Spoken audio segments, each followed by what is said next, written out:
Hey everyone, welcome back to my channel. So today, we are going to be doing a seafood mukbang and story time. So get ready to tune in while I tell you all about. Okay, so anyway, a friend of mine told me about this seafood place that I always wanted to try, and finally I had the opportunity to go and get it. So here it is, guys. This is Rock and Toss Crab House. So this is all right, y'all. So let's get into it.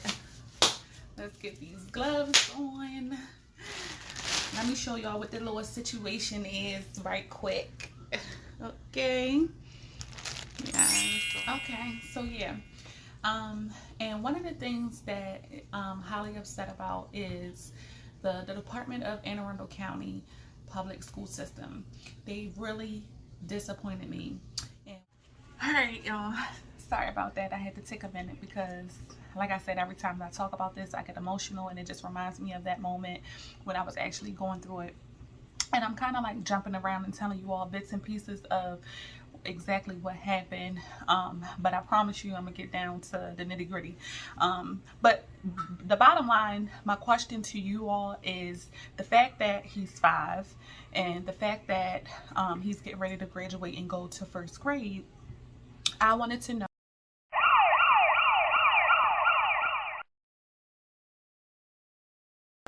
as a mother, as a parent, if something like this were to happen to you with your child, would you reconsider allowing your child to ride the school bus again? At this time, currently, my son is a car rider. I take him to and from, I transport him to and from school every single day, Monday through Friday. And I pick him up. And I do that because sometimes it could be an inconvenience, but I do that because I okay, somebody was texting me. I met with the principal. I'm very involved with the school system and my child's education. And so I met with the principal and I asked the principal to give me a tour, give me a rundown of how all of this is going to play out, because he was transitioning from a a private child care learning center into a public school system. So of course the two are different, and he just turned 4, so he was the youngest one in his class, and because he has a late birthday or whatever. So I still look at him as like my baby. And so him just turning 4 means that literally he was just 3 years old. So him going into, the public school system is like a whole nother world. And it was new for me, it was new for him, it was new for me because I was started school, he started school, so we kind of, was doing the same thing. We was excited and all of those things, but nevertheless, within the first 2 weeks or whatever, prior to him starting, the teacher was like, what I always tell not the teacher, the principal was like, what I always tell the parents is, to follow the school bus. That's what you should do. Follow the school bus and let the kids get their own independence, and let them find their way, and saying all of these things to reassure me that he'll be fine and that I can trust them with King being in their care. And it's unfortunate, but that didn't happen. And so I was like, okay. So I gave it a shot, I gave it a try. I let him ride the bus, and she also explained to me that because he's so young, the kindergarten and the pre-K kids sit on the front of the bus, and that on the bus they have a bus assistant, like a teacher assistant, and the bus driver. So the bus driver is responsible for, the traffic and the safety and all of that, whereas the assistant is responsible for reading the tags on the back of the kid's book bag to make sure that they are getting off at the correct stop and making sure that the parents are on the bus stop waiting for the child when they get there. And if the parent is not there, then that child does not get off of the bus. The child stays on the bus and probably will end up going back to the school. That's what I was told. I'm not sure because it never happened. But nevertheless, she asked me to follow the bus so that I would know the bus route. And at any time that anything was, to occur, like an emergency type situation was to occur, that I could at least go to the next bus stop because I knew the bus route. So that's what I did. So I'm going to fast forward. I let my son ride the bus. I let him go to school. Going to school was fine, not a problem. I made sure that he made it to his destination. Everything was great. Now it's dismissal. It's time for him to come home. I'm at the bus stop waiting for him, where he's supposed to come. And like, you get text messages and updates and stuff from the school letting you know, the bus is running late or yada yada yada. That never happened. Never got a text message, never got a phone call, nothing. And I'm looking at my watch like, oh my God, where's the bus? Like, he's not here yet. They not here. So I go to the next bus stop and I'm like, you know, maybe the kids might have got off at that stop. I don't know. And so nobody was there. So I was like, okay, well, let me just, you know, remain calm and go back to his bus stop. I go to his bus stop. I get a phone call. I get a phone call from a kid, but at this time I just hear a male's voice or whatever. So the school predominantly speaks Spanish because there's a lot of Hispanics that go there. Nothing against the Hispanics, whatever. I'm just telling you my story. So they speak Spanish, and I'm gonna tell you one thing. As his mother, I learned Spanish that day. Okay. So the little boy called, and so he got my number from Arthur King's tag on his book bag. And so he was like, hola, hola, where are you? Hola, hola. His English was very broken, so I was trying to piece together what he was saying or what he was trying to you know, convey or articulate to me. And so he was like, hola. Oh my God, this is so good. Wow. So he's like, hola, hola, where you at? Where you at? He's looking for you. He's looking for you. And I'm like, what? What do you mean? What do you mean he's looking for me? Where the hell are you? So all I heard, I'm not going to say street names, but he said a street name. And I went there. I literally was just there and I didn't see anybody. So I drove back over there. I didn't see him. So I'm like, okay. I called the school. I called the school because I wanted to notify the principal that you all lost my child and I don't know where he is, and I need help trying to find him and locate him fast. So she's like, well, explain to me what happened, and trying to, you know, calm me down and everything. At this time I was furious. I was in tears. I was crying. I was upset. My words was probably all over the place or whatever, because I'm thinking like, I'm never going to see my child again. You know, I'm thinking like, I need to act fast, think fast, because this could be it. And so she was like, well, I'm going to have to call you back, as I explained everything to her. And I was like, what do you mean? And it did, and the light bulb went off. And I was like, oh, wait a minute. By the way, a person called me from this number. So I gave her the number. And I was like, well, I didn't understand what he was saying because he was speaking Spanish. And so she was like, well, give me the number and then I'll give them a call. And I was like, well, why do you need to call me back? You're in the office and you got like 10, 20 lines where you can place me on a brief hold and call this number. And so she was like, well, I have to call an interpreter. And I'm like, an interpreter? How the hell? What the? Excuse my French. I'm like, how long is that going to take? And so she's like, ma'am, you just need to calm down. She's trying to keep me calm, and this is that and the third or whatever. And I'm listening to what she's saying. What she was saying wasn't making absolutely no sense whatsoever. So I was just like, whatever. At this time, Keisha, your son is out there. He's looking for his mommy. He's looking for his daddy. You need to act fast. So the fastest thing that I could think of was to call the police. I dialed 911 and they put out a APD out on my son. I felt like that was going to be the fastest, best thing to do in order to try to locate my son safe and sound. And so I was on the phone with the police department with an officer. He was really nice. I wish I had his name, but I don't have his name. Excuse me, that's my dog. But anyway, so, Legend, stop.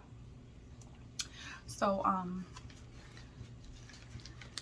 trying to take these gloves off really quick. I can always go and get another pair because I wanted to show y'all this.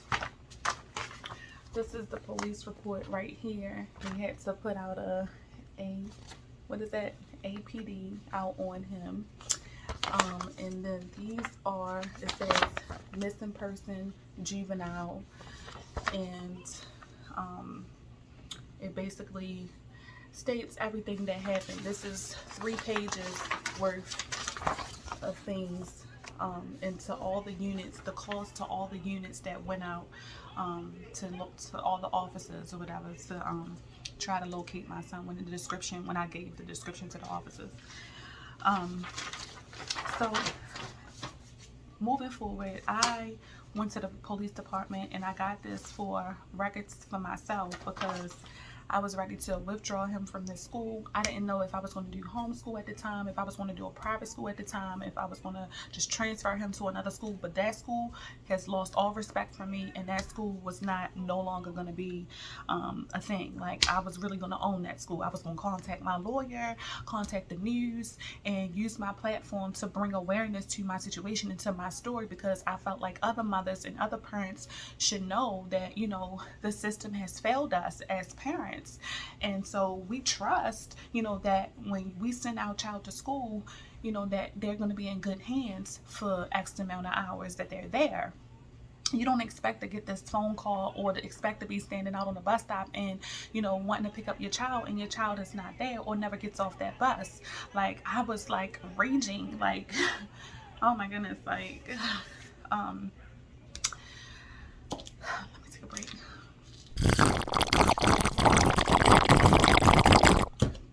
Hold on, guys.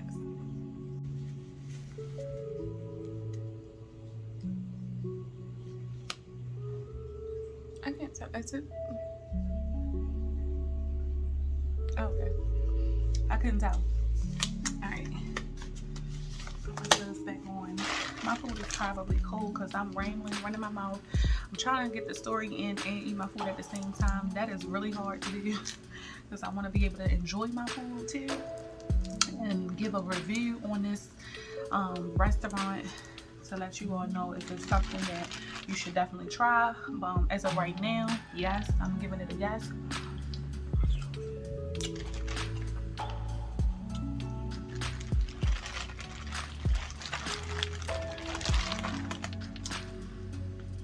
Look at this.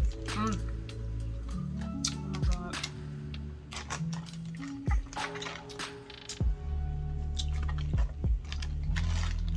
Let me like that because I ain't got no meat. So anyway, what was I saying? Let me get back to the story. So one of the most important things that I want you all to take away from this is to be cautious. Be cautious of your child's awareness. Be cautious of their whereabouts.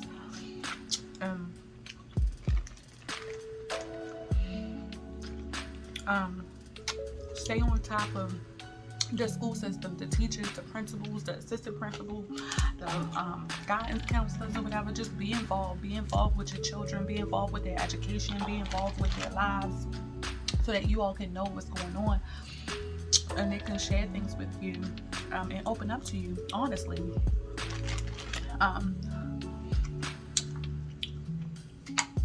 So anyway, I'm over it. This situation, it happened last year, so I'm not quite over it, but I'm dealing with it. I don't think I'm handling it in the best way because I could have went about it differently in terms of a lawsuit. But my son was found. He wasn't harmed in any shape, form, or fashion. But I know that he was terrified. I know that he was, you know, scared. And so was I. So it brings me to my next question as to, you know, this next school year. Sometimes it is an inconvenience with transporting him to and from school, but I know the reason behind it and my rationale as to why I do what I do for mine. So, but he always sees the school bus and he's like, oh mommy, I want to get on the school bus. And I'm like, maybe when you get a little bit older, we'll revisit that when you get a little bit older. I definitely had my reservations about it, but I just wanted to know if you all had experienced something like this. What would you do? Would you let your child ride the school bus, or would you continue to keep transporting your child to and from school? Drop down in the comments and let me know what you guys would do, because I just want to know. I need to know. I know what King wants to do. I know what I want to do. I know what his dad wants to do.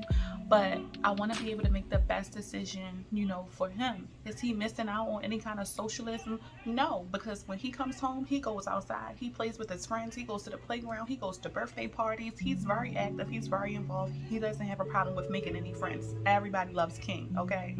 Trust me, these little girls is knocking on my door every single day like, can King come out and play? Y'all, I'm not ready for this, okay? I'm not. They grow up so fast, but I love them dearly.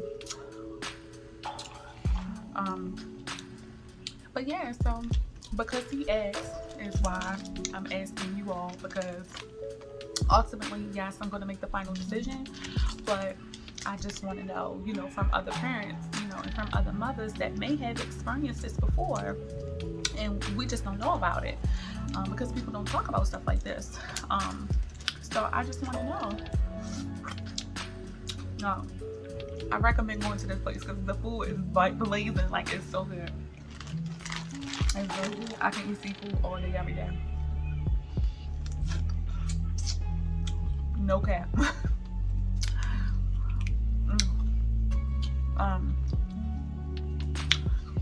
But yeah, so me and my his dad had to go to a parent teacher conference the next day, and we met with the principal, and so she was like, we talked to the board of education, and I reported it to my supervisor, and I spoke to the bus transportation supervisor, management company, to the bus driver's manager, and all this, that, and the third. When I say I wanted that bus driver's job, like I wanted that bus driver's job or whatever, because they should know better, and they need to retrain all of their bus drivers, because it could happen to another child, and it shouldn't be. They should be doing their job. And I felt like I was lied to. I didn't feel like the principal handled it the right way. I felt like she kind of swept the situation under the rug or whatever, so that the media wouldn't get, you know, a whiff of what actually happened and what went down. And then like a week or two later, she came to me and she was like, oh, hey, King's mom, we want to know when King's gonna come back and ride the bus, like trying to give them a second chance. You lost me when you messed up the first time. Don't come at me with that BS talking about some when can he ride the bus again. Are you serious? And then we'll say the bus driver wanted to extend their condolences, like their apologies or whatever, and whatever have you or whatever, but it was like she was the liaison to communicate the information from them, but I don't even know if that was factual information. I don't even know if it was truth to anything that she was saying or whatever, because I had no documentation, no paperwork, no proof of anything, never seen her call anybody, never sat in on a conversation that she made, or a phone call that she said that she spoke to whomever. It was just her, me, and the dad in the room. That's it. So she is to blame, and you know, we feel like we have to blame someone, and I blame the school system. I blame them. I blame the fact that, you know, they failed us, and you can't come back from that. There's no coming back from that. Like, you don't get no second chance to try to, you know, make another situation happen again, and then it'll be worse the next time around. So, but anyway, like I said, I had my reservations about it, and I just wanted to bring it to, you know, y'all attention. And I want to hear your, you know, your suggestions, your feedback. Let me know, like, what do you think I should do? What would you have done in that situation? And I want to be able to engage with you all, and you know, just share with you guys some of the life experiences that I had to endure.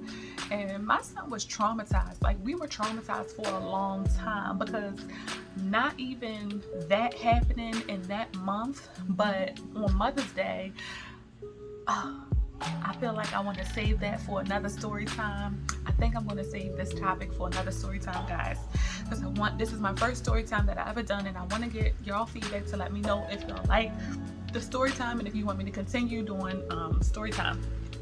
So that can be another topic on another day. So I'm not even going to go into details about that, but because then I'll be like really emotional. But I'm gonna just say this: we couldn't catch a break. I'm gonna just put it to you that way. It was like one thing happened after another, and it was like, God damn, Lord, hear my prayers, please. I was just praying for better days. And finally, we was able to, I kind of already chummed down on this corn. It wasn't all that, but when I, yeah, when I smothered it inside of the, all the juices and everything, was good. Yes. You want some?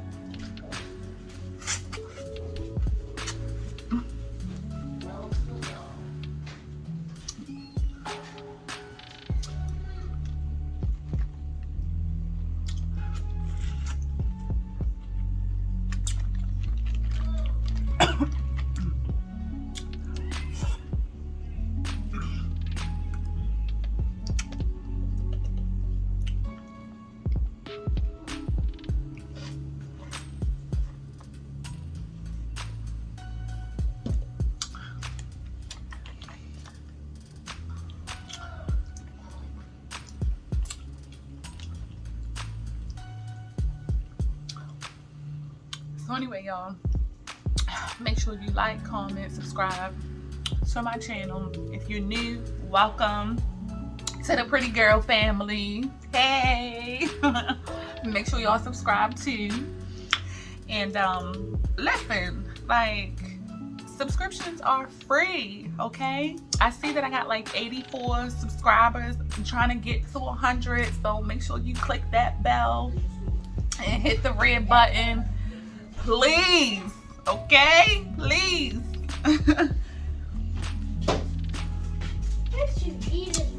Some shrimp. You want some shrimp?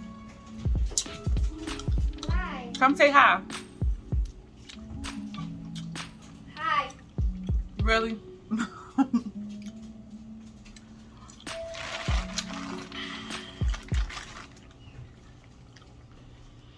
This probably don't even have a lot of meat in it.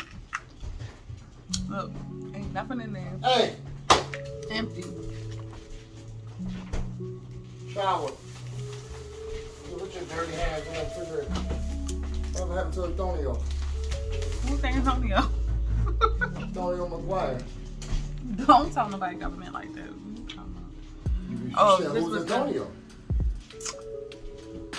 All that meat. Ugh. A seafood mukbang. Whatever you doing is not What? right. Such a hater. He's a huge hater. Like, I never met nobody like that in my life.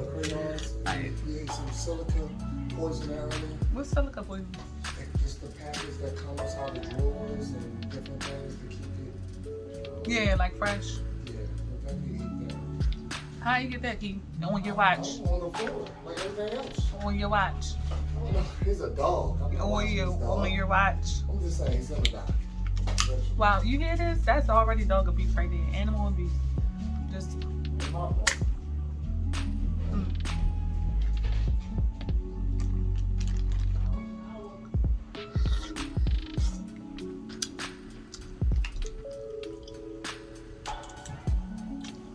I'm trying to keep it under 20 minutes though.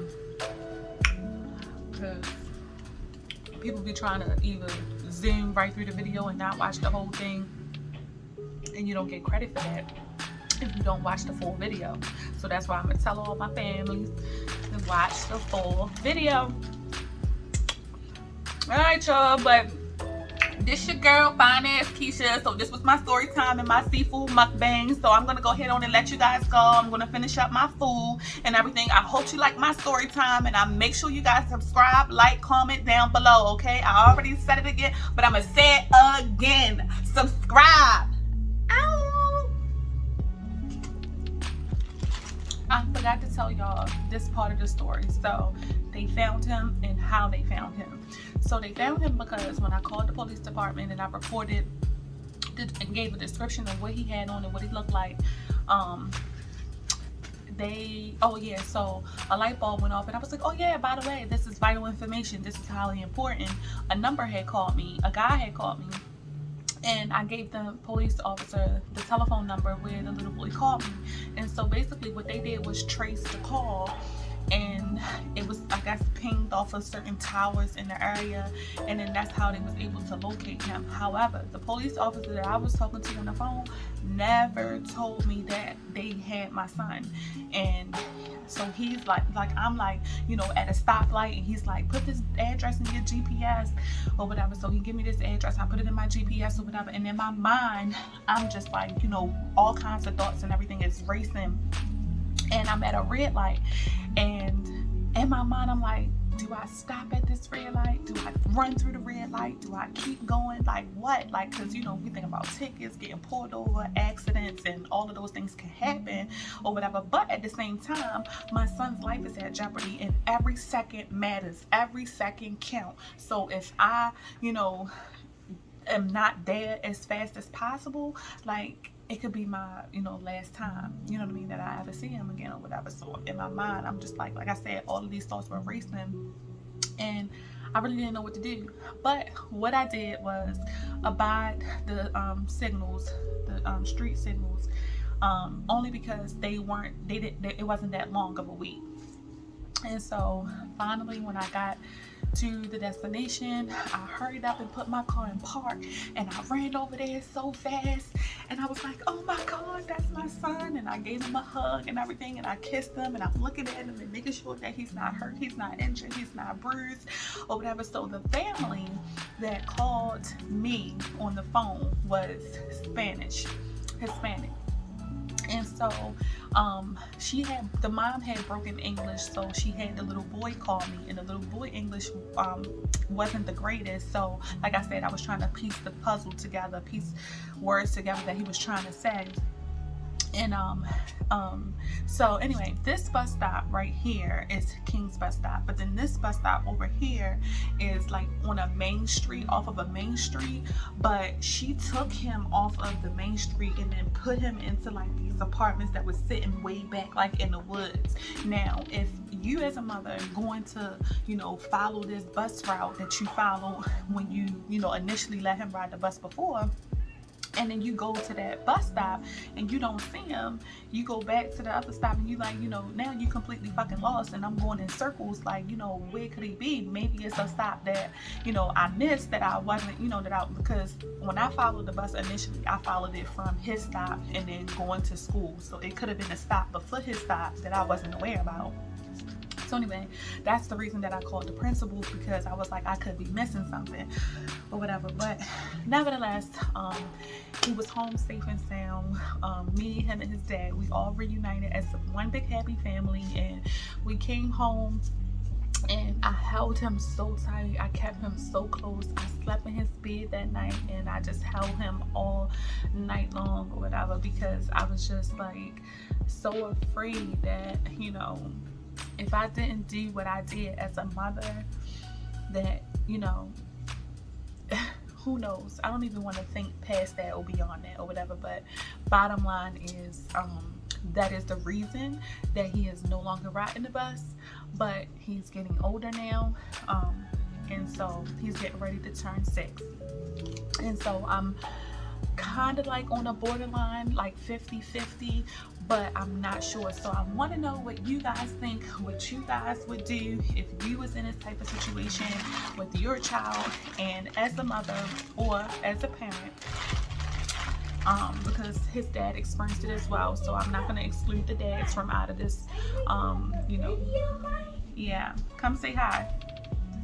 Hi guys. That's my baby. Give me a kiss. Oh, Give me a kiss. I'm doing on the cheek. Okay, look. You think you too big now to be giving mommy kisses on the lips? No, I'm not that big. You had fun outside? Yeah, I just like getting some new bugs. I mean, I was just like getting some new pets. Yeah. You want some shrimp? Yum, yum, yum. You want some? I want some crabs. I got snow crab there, but I actually do. You want some shrimp? Fine, I'll get some shrimp. No, here, I'm about to break the I need the glove. I need a glove, my. So anyway, that's my baby. And I'll do anything for my baby. So, I don't care how old he gets, he's always gonna be mommy's baby. Mommy, Yes. where is where are the gloves? Right there on the box, on the table, right here. You see that box? Right there. And your hands is probably too small to be able to fit inside of those gloves anyway, but monkey see, monkey do. He's trying to put gloves on because he see mommies with the gloves on. Don't be funny. Y'all, this right here. This is like, this can feed 4 people. I'm already feeding for 2, but this can feed 4 people, literally. Because I got double servings of everything, so. No, don't do the video over. Alright, come on. What you eating? What you just eat? Sure. So how do it taste? Good. Real good? Yeah. You like it? Yeah. Give me some more shrimp.